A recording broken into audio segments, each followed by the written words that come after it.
여러분 안녕? 마스터 프레디 집슈리가 다시 왔어.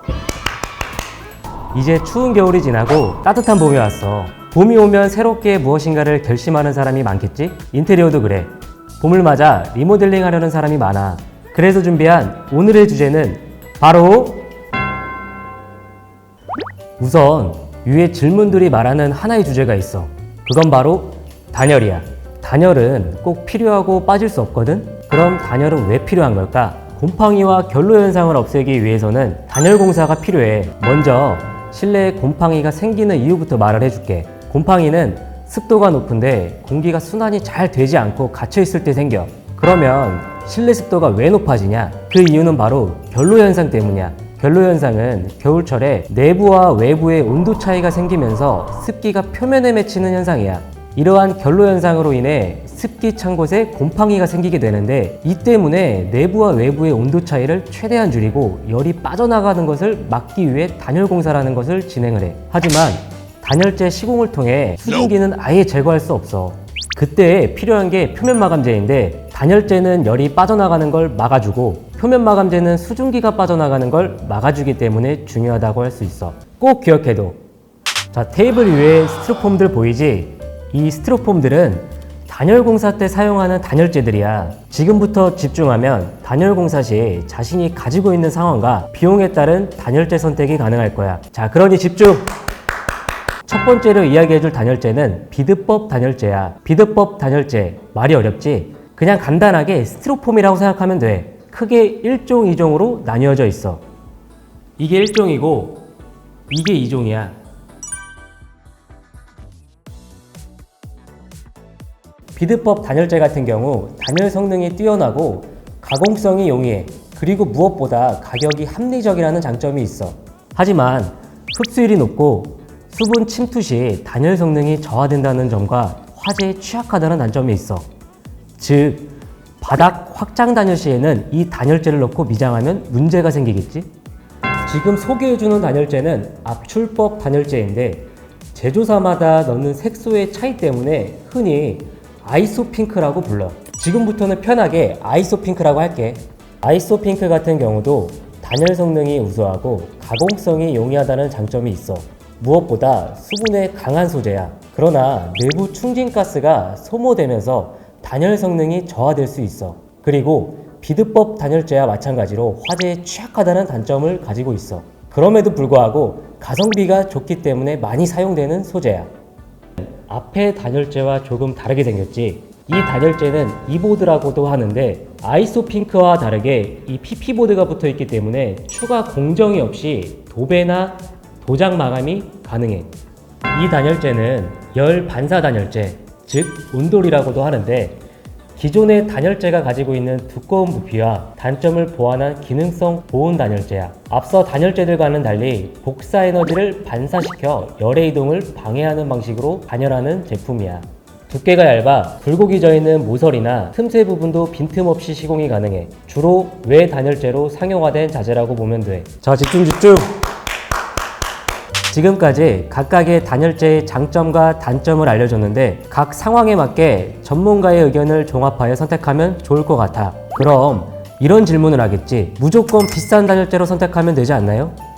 아니야, 안 돼. 단열 공사에 있어서 비싼 단열재보다 중요한 것이 있어. 바로 기밀과 밀착이야. 기밀과 밀착. 단열 공사에 있어서 왜 이렇게 중요하다고 강조되는 걸까? 그 이유는 아무리 좋은 단열재를 쓰더라도 단열재 사이에 빈틈이 있다면 좋은 효과를 낼 수가 없기 때문이야. 기밀 밀착을 제대로 하지 않으면 비싼 돈 내고 보온 공사를 한 거야. 쉽게 예를 들면 기밀은 겨울철 패딩의 지퍼 역할이고, 밀착은 기능성 내복 같은 역할이야. 이제 알겠지? 겨울철에 내복을 입을 때 사이즈를 넉넉하게 입진 않잖아. 타이트하게 입어야 단열 효과가 높일 수 있어. 오히려 저렴한 단열재를 쓰고 기밀 시공을 잘한다면 비싼 단열재를 쓰고 대충 시공한 것보다 더 좋다고 볼 수 있어. 기밀과 밀착. 업체한테 매 작업마다 현장 사진을 찍어서 보내달라고 계약 작성 전에 계약서에다가 명시를 하는 것 같아. 물론 업체에겐 번거로운 일이 될 수 있지만 고객 입장에서는 현장 사진을 받아보는 것이 단열에 대한 시공 퀄리티를 확인할 수 있는 최선의 방법이라고 할 수 있지. 지금 내가 이야기하는 것들이 업체를 믿지 말라는 게 아니야. 인테리어를 하시는 많은 분들이 최선을 다해서 진행을 해주기 때문에 최소한 믿음을 가지고 진행하는 게 좋아. 하지만 내가 살 집이고 우리 가족이 살 집이라면 조금 더 신경 쓰면 좋겠지? 자, 앞에서는 단열 공사의 기초를 알려줬다면 이번에는 각 상황별 단열 공사에 대해서 알려줄게. 잘 들어봐. 우선 발코니 확장 시에 단열 공사에 대해서 말을 해줄게. 발코니 확장 시 콘크리트 슬라브까지 제거를 해야 돼. 타일만 제거해서는 안 돼. 이건 기초 중에 기초야. 바닥 단열재도 중요해. 바닥 깊이에 맞는 아이소핑크 또는 네오폴을 깔아줘야 돼. 하지만 아이소핑크 같은 경우 고온에 약한 단점이 있어서 위에 온도리를 꼭 깔아서 보완해야 된다는 점 잊지 마. 좀 전에 확장 공사 시 바닥 공사에 대해 이야기했다면 지금은 끝벽 또는 코너에 대해서 이야기할 거야. 사실 끝벽 단열 공사 시에 아이소핑크를 사용하여 교차 시공을 진행하는 게 제일 좋아. 교차 시공이란 단열재를 교차되는 형태로 시공하는 걸 의미해. 끝벽 공사에 있어서 교차 시공이 제일 베스트지만 공간도 좁아지고 금액 때문에 사실상 교차 시공이 어려운 경우가 많아. 왜냐하면 한 장 붙여도 되는 걸 두 장 붙여야 하고, 그리고 앞장과 뒷장을 교차되게 붙여야 되다 보니 너무 시간이 길어지고 인건비 상승이 생길 수밖에 없어. 그만큼 공간도 좁아지겠지. 그리고 원래 있던 벽에서 더 튀어나와야 되다 보니까 기존 샤시 쪽과 단차가 생기기도 하고 내부 면적이 좁아지기도 해서 선택하지 않는 경우가 많아. 명심해. 기밀과 밀착. 앞에서 확장 공사 시 단열 공사를 알아봤다면 지금부터는 일반 발코니 벽체 단열 공사에 대해서 알려줄 거야. 일반 발코니 단열 공사에는 주로 이보드를 사용하게 돼. 앞에 이보드 설명할 때도 말했듯이 발코니는 공간이 좁고 탄성 코트가 이루어져야 하기 때문에 이보드 시공이 많은 거야. 우리가 오늘 하루 종일 이야기하는 게 있어. 기밀과 밀착. 단열 공사가 마무리되었다면 밀착 시공이 잘 되었는지 확인하고 싶겠지. 내가 그 방법을 가르쳐 줄게. 발코니 같은 경우 단열 공사에서 확인할 수 방법이 있는데 시공이 완료된 이보드를 두드려서 딱딱 소리가 나면 제대로 시공이 된 거야. 만약에 퉁퉁거리는 소리가 나면 밀착이 안 된 거니 빨리 AS를 요청하면 좋겠지. 그리고 샤시는 간단해. 일반적으로 샤시 사이즈는 개구부 사이즈보다 작게 제작하여 넣는 방식이거든.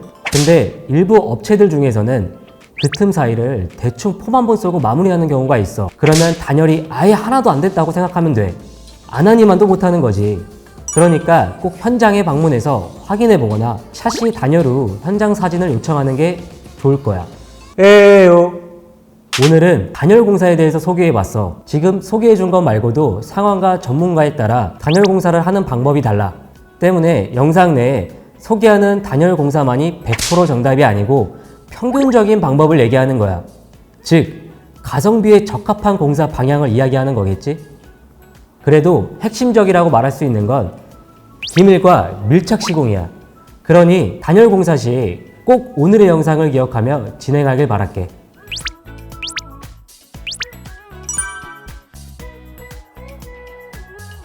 코너 속의 코너, 인테리어 무엇이든 물어보세요.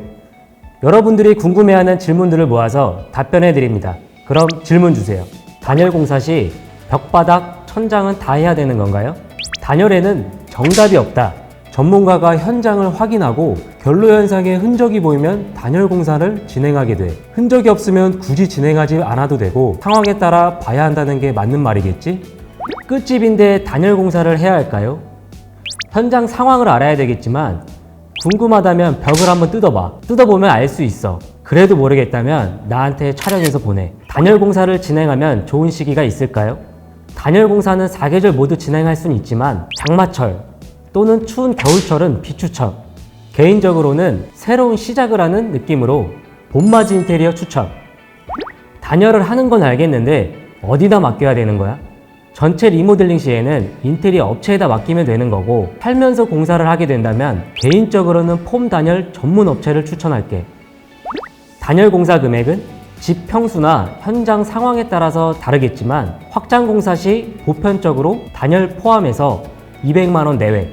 뭐라고? 구독 안 했다고? 구독해줘. 오늘 내가 준비한 내용은 여기까지야. 궁금증이 좀 풀렸어? 마지막으로 화면으로 정리해 줄게.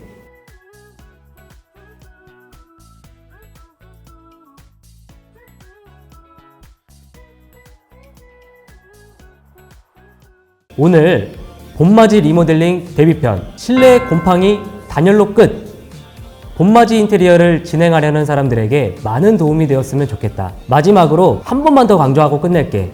단열 공사는 뭐다? 기밀과 밀착. 꼭 잊지 말라고. 그럼 다음을 기약하며 에요. 감사합니다. 구독, 좋아요, 알림 설정. 구독, 좋아요, 알림 설정.